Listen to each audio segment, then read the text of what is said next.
Арыбаңыз кадырман телекөрүүчү, назарыңыздарда поэзия кайрыктары көрсөтүүсү. Бүгүн дагы жекшембинин ушундай шаңдуу күнүндө мыкты конок менен бүгүн маек куруп, анын ырларын угуп, чыгармачылык жашоосу жөнүндө таанышабыз. Бүгүн бизде конокто Шергазы Сакыфалы активист, үн коштоочу жана ушул чыгармачылык багытында эмгектенип келе жаткан жаш акын. Саламатсызбы? Келиңиз анда мына ушул чыгармачылык дүйнөгө болгон багыт алган алгачкы кадамдар боюнча өзүңүздөн пикир уксак. Мен негизи чыгармачылыкка чейинки ар бир адамда эле балалык кыял болот го. Балалык кыялым келечекте сүрөтчү болуу болчу негизи 5-6 класска чейин. Ошол 6 класстардан баштап мындай ыр жазууга дем шык жарала баштады. Анысы үйдө энекем өз энем дагы жомокторду окуп берчү, жаш кезинде ырларды жазчу экен, ошо адабиятка өтө жакын болчу. Анан адабият мугалимим, музыка мугалимим дагы ошо ыр жазууга дем шык берип, ошол сабактарда кыргыз тили, адабияты, музыка сабактарында ырларды жазып, классташтарым колдоп, улам бара өнүгүп, ушинтип отуруп бирикмелерге кошулдум. Андан кийин поэзия ордосу, андан кийин жаңы толкун адабий бирикмесине кошулуп, бара өсүп, ушул деңгээлге жетип калдым мен, Кудайга шүгүр, такшалып. Эң кызыгы окуучулук кезде мындай көпчүлүгү десем болот, мындай сүйүүдөн башташат го, ыр жазганда сүйүүн жазышат. Мен окуучулук кезде мындай сунуштаса да жазбайт болчумун да сүйүү жөнүндө. Тиги классташтарым сунушташкан, сен жазып сүйүү жөнүндө жазыпсың, биз окуп чыгалы деп, Баткен ТВдан келип сунушташкан, сүйүү жөнүндө жазып берчи, ушу ырдап чыгалы деп. Окуучулук кезде эмнегедир сүйүү жөнүндө такыр жазбайт болчумун.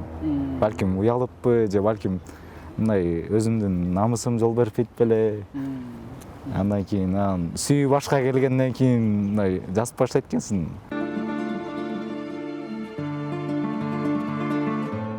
Сен таза айнек, мен сыр боек. Бириккенде күзгүс элек сүйүүнүн, тагдыр тепсеп талкаландык, боек өчтү, айнегиң булганды. Жашоо чачып, биздин жүрөгү уланды. Бизде ашыктык гүлдөчү эле какымдай. Ишенимдин кооз гүлү кызганыштын кылдарына айланып, муңазаптын жели учуруп кетти кыйла алыска. Сыйырматтын сүтү кургап, ак сүйүүнүн сөңгөгү да куурады. Бирок жалгыз тирүү үмүт тамыры, а жүрөгүм чекит эмес үтүрү коет. Сен төрүңдө жарандыгың өчөлек. Күчтүү урунган толкундай сезимдерден, закымдайт муң жээгимден кеме сынду. Кайып болду кайгынын көлөкөсү, так жүрөккө тийгенде нуруң сырдуу. Жалбыракты тазарткан шүйдүрүмдөй, ички датты жууда камкордугуң. Билтебеңдү жардырган толгон букту, мээр жүрөгүң мен үчүн камкор үйүм. Көөдөнүмдүн чөлүнө булак болуп көрктөндүрдү көзүңдүн оргумасы. Кыштан кийин заматта жай болгондой, туюнтулду гүл дүйнө формуласы.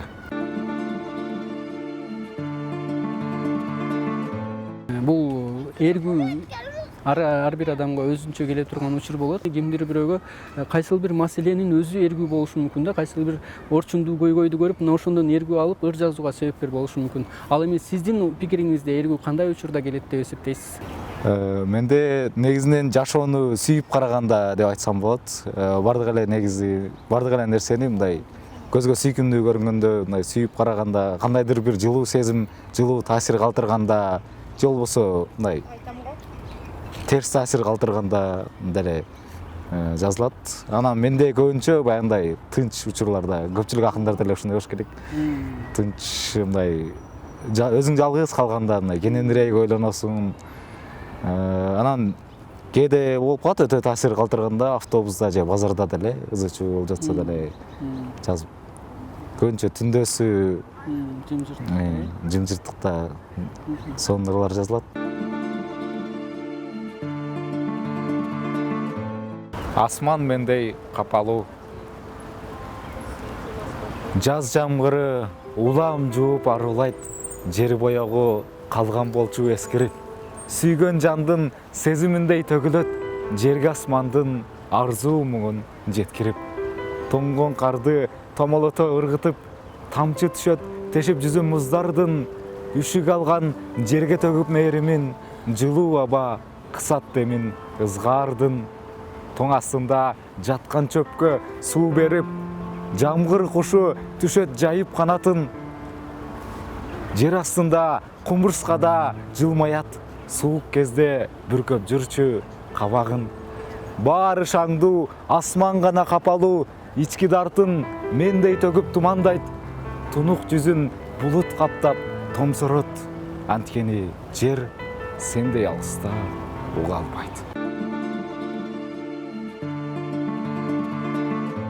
Ырларымда жылмайып түшкөн көркүң, ырас эле бакыттын витамини. Сен тууралуу жазганыр эс алдырат, чарчатканда жашоонун витамини. Сүйүү ырлар ырахат дебес белем, өзүңдеңсөө оюмда болбогондо, махабаттын баянын төгөм, угам, эргүү келет сен эле ойлогондо. Сен жашаган ыр дүйнө тартат мени, менден кеттиң, ырымдан кутулбадың. Поэзияны эң артык көрчү элем, сулуум жеңдиң, бул туңгуч утулганым. Ыр жазуудан сырткары дагы үн коштоо жаатында өзүңүздүн шыгыңыз бар экенин байкадык. Негизи эле бул үн коштоо бул өзүнчө нерсе да. Ал жерде баягы дикцияга көңүл буруш керек, ырды окулуу темпине көңүл буруш керек. Мына ушул нерселерге кандай машыгасыз жана ушул жөнүндө өзүңүздүн бир тактикаңыз, эрежелериңиз барбы? Ушул жөнүндө уксак. Үн коштоо боюнча негизи окуучулук кезден берки бул 4-5 жылдык эмгегим десем болот. Азыр мындай такшалып бир топ эле үнүм жогорку мындай орто деңгээлге чыгып калды десем болот. Эч кандай курска деле барган эмесмин, бирок айрым мындай профессионалдуу дикторлордун окугандарын көрүп, туурап, анан улам тексттерди кайталап окуп жүрүп, үндү көнүктүргөм. Азыркы учурда поэзия баягы баракчаларды ачып, үн коштоп, көркөм окуп, же болбосо поэзия баракчаларында тексттерди чыгарып, ошол сыяктуу видеолор менен жаштарга, коомго поэзия дагы да жайылып атат, өсүп келе жатат. Бунун пайдасы дагы бар, пайдасы дагы кыйла көп. Бирок мындай терс жактары да бар да. Кандай? Мисалы, интернеттен айрым баракчалар же болбосо айрым дикторлор поэзияны жайылтабыз дешет. Мындай бирок мындай көпчүлүгү, мындай кээ бирлери саман топон мындай жеңил желпи ырларды деле жайылта беришет. Мындай катталуучу көп экенинен көп көрүчү алат, бирок ошого мындай өзүнө жоопкерчиликти алгандан кийин ошондо мындай поэзияны түшүнүп баалай билиш керек деп ойлойм да.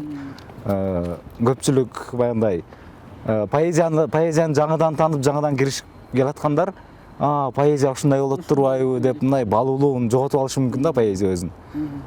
Ушул жагы мындай ойлондурат, кооптуураак.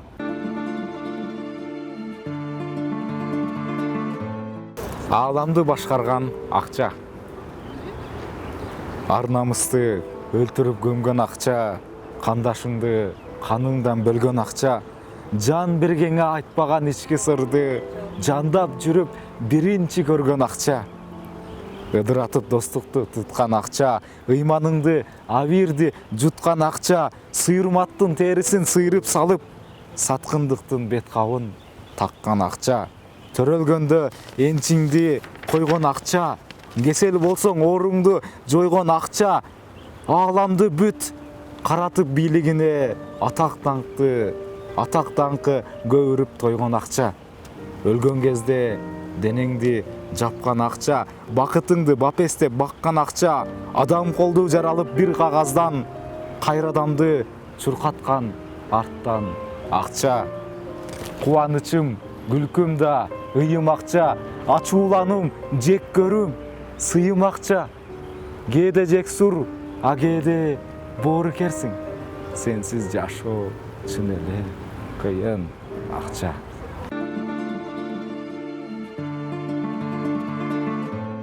Мени күткөн кыш барын билбептирмин, мен барды көксөгөн адырларда, мезгил белек экөөбүз эки башка, биригүүбүз жакпаптыр тагдыргада. Сен жасымал жайыңды таап кеттиң, мен ызгаарда турамын үшүк алып, башкалардын жалыны мага муздак, мейир отун кетиптир күчүмдү алып. Жарык көзгөп күн эмес сеникиндей, нур жанчу көздүн челин эриткидей. Сен кечкен баткактарда көрктүү эле, жүрөктөлөй азыр сүйүү эшитилбей. Мисалы үчүн финансылык жактан каражатыңыз жетишпей жаткан болсо, 1-2 ай кыйналышы мүмкүн. Ал эми адамдын руханий жан дүйнөсү ачка болсо, бул кандай кесепеттерге же болбосо оор мындай мүшкүл нерселерге алып барышы мүмкүн? Жан дүйнөнүн ачкалыгынын кандай кооптуу жактары бар? Адабият бул кээ бирлер ойлошу мүмкүн, бул жөн гана баягындай бош убактагы ырахат, мындай адамдын чер жазуучу, көңүлүн ачуучу деп. Негизи андай эмес да, акындар мурдатан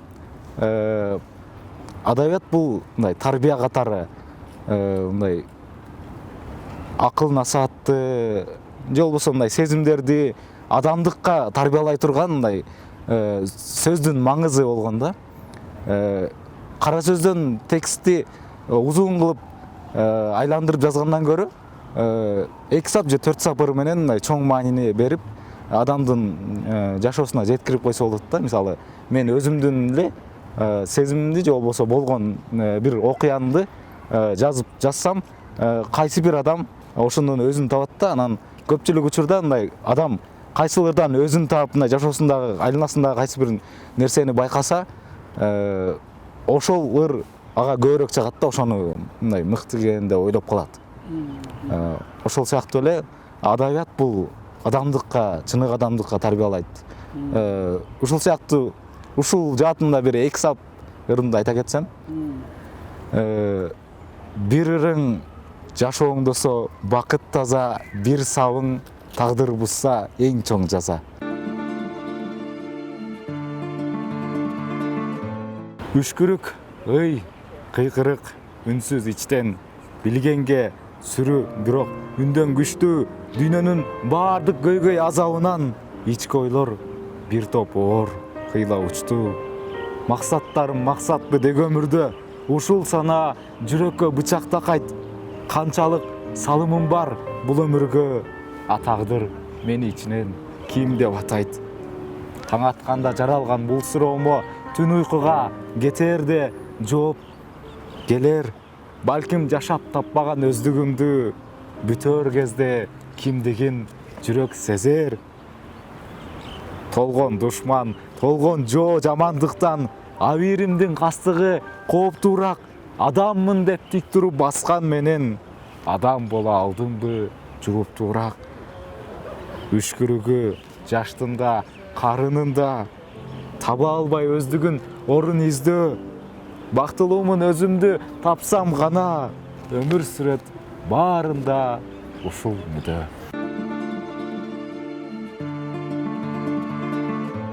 Жамыр болуп мээримиң төгүлгөндө, жангириде эле жаңы суу ичкен чөптөй, кургакчылык келдиби көңүлдөргө, жер жуткандай баарысын көп күн өтпөй. Жүрөгүмөн бош эмес бирок ойлор, карааныңды сүрөттөй илип алгам. Ааламымда таптаза жатат жолдор, эч ким баспайт сага деп жаңы салгам. Бөлөк билбес дүйнөмдү көрөсүңбү, булак болуп гүлүңө суу сунайын, күндөй болуп кайра нур төгөсүңбү, какталсам да үшүбөй ысып турайын. Буга чейин улуу акындар ырларында сүйүү дастандарын жазып кетишкен. Мына ушул акындардын ырларынан алардын кандай адам экенин билүүгө болот да. Мисалы үчүн лирик акын деп коебуз, кимдир бирөөнү сүйүү акыны деп атайбыз. Ал эми сизди сырттан караганда кандай акынмын деп эсептемексиз өзүңүздү? Буга чейин жана айтып кеткендей, окуучулук кезде, шаарга жаңы келгенде мындай турмуштук, балалык, мындай айлана чөйрө жөнүндө ырлар көп болчу. Андан кийин эле мындай лирик болуп кеттимби, билбейм, чөйрөдөгүлөр деле сүйүү жөнүндө жалаң ырым көп лириксиң деп калышат. Мен ушу турмуштук лирикага жакынмын деп ойлойм учурда. Мындай пейзаждык лирикага сүйүүдө мындай кызгарынат сүй жөндөр жазсам деле мындай жаратылышты сөзсүз кошуп кетем да, айкалыштырып. Жаратылыш, мисалы алчадайсың деп мындай. Ошол сыяктуу. Айнегимсиң? Топ жогулса кара буурчак кутуда арасында турган жалгыз агысың. Эримендердин коюнунда көрүп берген гүлүн ачкан таттуу өрүктүн багысың. Бакталчалар баары чейки сен бышкан, дүйнө ызычуу, үнүң рахат мен уккан. Өмүрүмдө дары булак өзүңсүң, ак көрсөткөн айнегимсиң, көзүмсүң.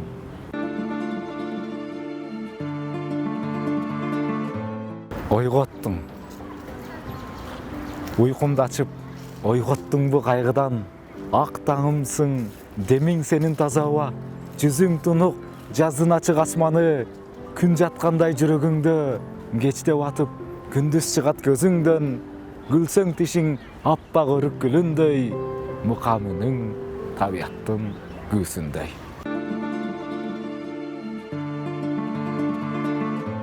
Шергази мырза, ыраазычылык билдирем, абдан жакшы соол жана жоопторду бердиңиз. Мына ушул ырлар менен жооп бердиңиз десек болот. Бул бүгүнкү жаштарга мыкты өзүнүн поэзияны таанууга өбөлгө түзөт деп эсептейм. Кийинки көрсөтүүлөрдө дагы сизди күтүп калабыз. Ардактуу телекөрүүчү, мына ушу менен поэзия кайрыктары көрсөтүүсү өз соңуна келип жетти. Кийинки көрсөтүүгө чейин амандыкта көрүшөлү.